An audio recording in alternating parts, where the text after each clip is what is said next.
ስማኝ ፍቅር ወይ እኔ ያለ ባልሽ ይወድሻል ወይ ለገንዘብ ነው ያገባሽ? ለምን ሰው ምንድን ነው የምትላቸው?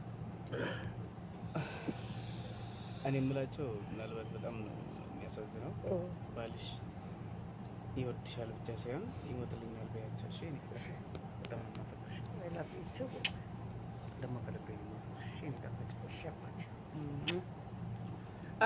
ፍቅራችሁ ከእናንተ ተርፎ ዓለም እያስቀና ይገኛል እኮ። እንደዚህ ፍቅር ከየት ይገኛል? እንደዚህ የወረደ ፍቅር ማለት ነው። የወረደ ትልቅ ሆኖ ትንሽ መሆን ማለት ነው። ያገባም ያው የተገባም ያው ትንሽ አንድ ሰው ጭንቅላት አይከፍትም እንዴ? ምን መስራት እዚህ መጣችሁ? ተፈቃቀሩ ቤታችሁ ውስጥ። እኛ ምን እናርግላችሁ? ምን አይነት ሰው ነው እንደዚህ ህፃን ገብቶ መጥቶም ያስጨናንቀኝ ሰዎች?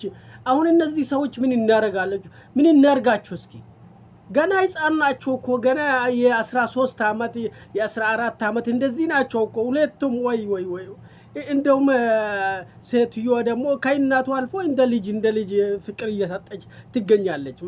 ማሻአላ በላችሁ። ግን እናንተ ያጠገብ ቢኖርማ አንድ ጥፍ በትክክል ቢሰጣችሁ ትስተካከላላችሁ። እናቶቻችን ለምን ታስተዳድባላችሁ? ለምን ታሳድባላችሁ? ምን አይነት ጉድ ነው ባካችሁ? ኧረ ስርዓት ያዙ።